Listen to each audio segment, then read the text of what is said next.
Hey guys, welcome back to the channel. So today we have a PSA reveal as well as some mail I've gotten recently and some sales that I want to showcase. So I'll do the sale and the mail first. Sales and the mail first. So first up, Katie Klubnik got this for $60 at the CSA show.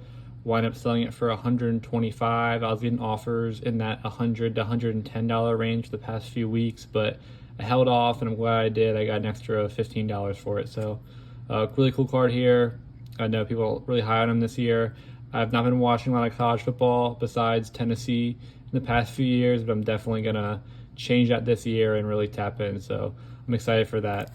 And then secondly, I got this Jack Besh Panini Instant from the website for like $30. Sold it for $70 on eBay promoted listings, so that was a good flip right there. The Caleb Johnson I bought, I only made like $5 from, but this I'll make a good 20-25 for. So good sales there.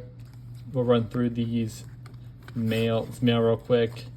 Caleb Downs auto, overpaid for this one, paid like $78 for it. The prices were at like $115, $120 when it came out, when Score came out. Now they're at like $60, $55, $60. So overpaid on this one. I have another one coming in that I got for a decent price. So, but I'll look it over for grading. We'll see. And then got two Cooper Flag Black Waves and a Sapphire for $65 to $70 a piece. And then got this Stephon Castle Emergent out of $99. I think that was $30 or $40.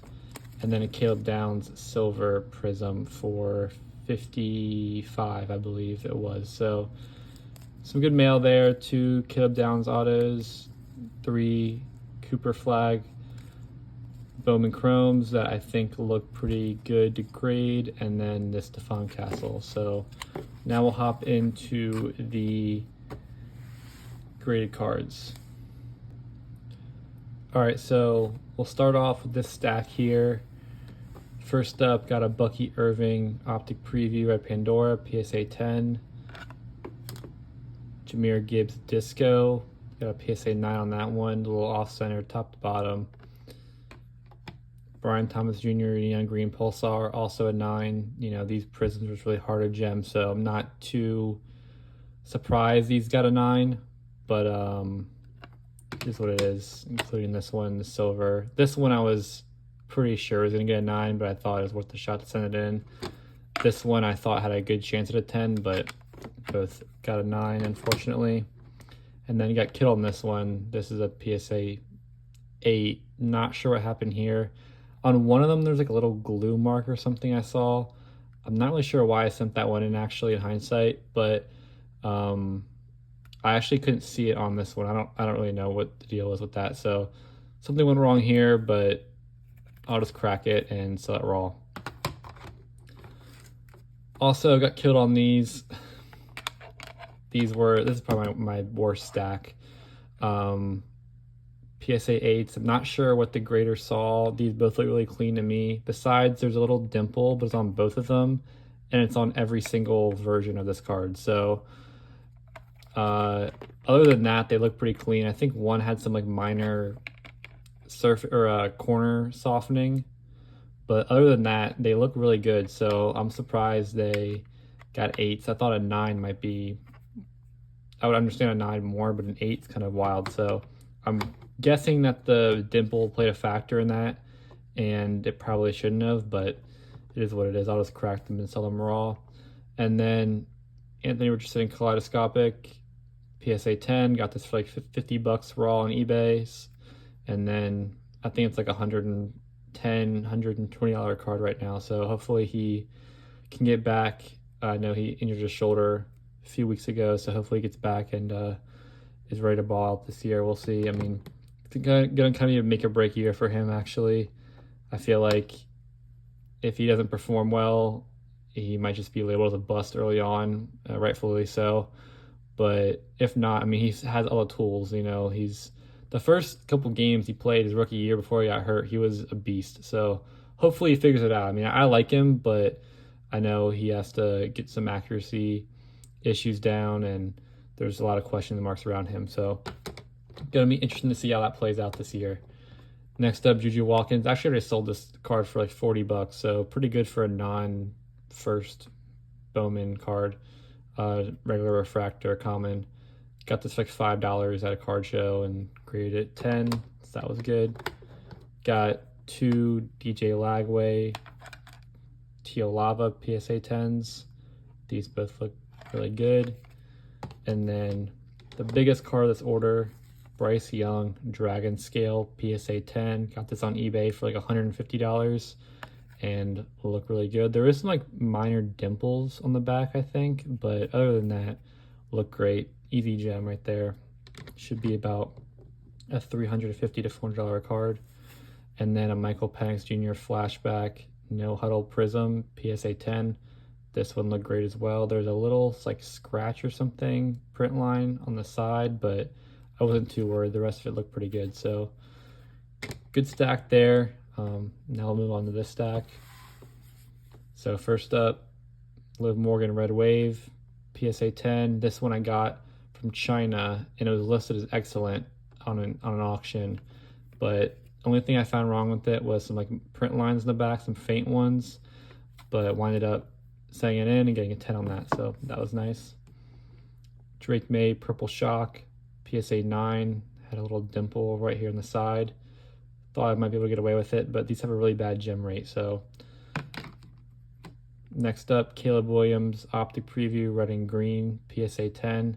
Got this at the CSA show for about $35 and thought it looked great. There was actually a little scratch though on the bottom here. Not sure, yeah, right there, but wasn't super concerned about it. It's not a very deep scratch, and that was the only thing wrong with the card. So that got a gem. Just goes to show you don't have to have perfect cards to get 10s. I mean, if that was the case, the gem rate for all cards would be like 15%. I mean, most of these cards have one minor flaw, print lines, little faint scratch. So as long as it's like one or the other, you can still get a 10. Unfortunately, got a 9 here. I'm not sure what went wrong here. I think it looked pretty clean, if I remember correctly. Another big card, Liv Morgan Gold Ice out of 10. Got this at a card show for about $120 or $25.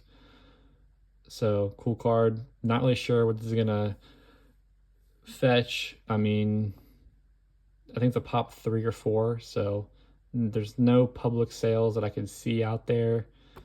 I don't know. I have it for $400 right now. We'll see if it can sell for close to that. And then I graded 3 of these Optic Preview Michael Penix. Unfortunately, the prices have gone down drastically these past couple months. Got these for like 50 bucks when the product first came out in those first few weeks.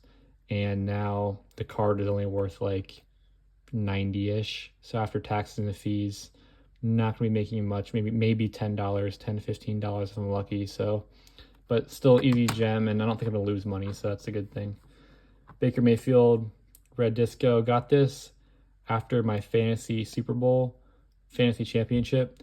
Winded up winning it, and he was my quarterback, so I kind of got that as a, you know, trophy to myself, I guess you could say. But it looked really clean out of 49 color match, so I sent it in, and it got a 10, and now I'm probably gonna sell it. So here's another Michael Penix I was talking about. Bryce Young Purple Shock Optic PSA 10. This one also had a print line, kind of by his shoulders, I think it was. Kind of hard to see on the camera. Oh, there's one right there too. But winded up gemming, so did good there. Another Michael Penix PSA 10. And then last two, Paige Becker's Pink Refractor PSA 10. Got this at the CSA show for $30 right before she won the national championship. Cool card here. Should be about $120 card. And then Haley Van Lith got this for like $5 at a card show and gemmed it up. Only about a $40 to $50 card, so nothing crazy. But overall, did pretty well. I'm pretty happy. I got a 68% gem rate, sent in 25 cards, got 17 10s. That's kind of where I want to be. You know, I think if I got into that 70, maybe 70. I would say 65 to 75 is a good range percent wise for gem rate. I think in that 80% plus, you're not taking enough chances. And if you're getting lower than 60%, you're probably taking too many chances or being too loose on your grading standards. So I think I want to hover around that 70% mark. So I'm happy with this order. Would I like to get another 10 or 2? Of course, but at the end of the day, I think I took some good chances. Some paid out, some didn't, and we'll learn from them. Have a big order coming up, my biggest order yet. I'll have a video coming out shortly for that, as well as some more mail days. And yeah, that's about it. So I will catch you guys when I post that video, and I appreciate y'all watching, and I'll catch you next one. Peace.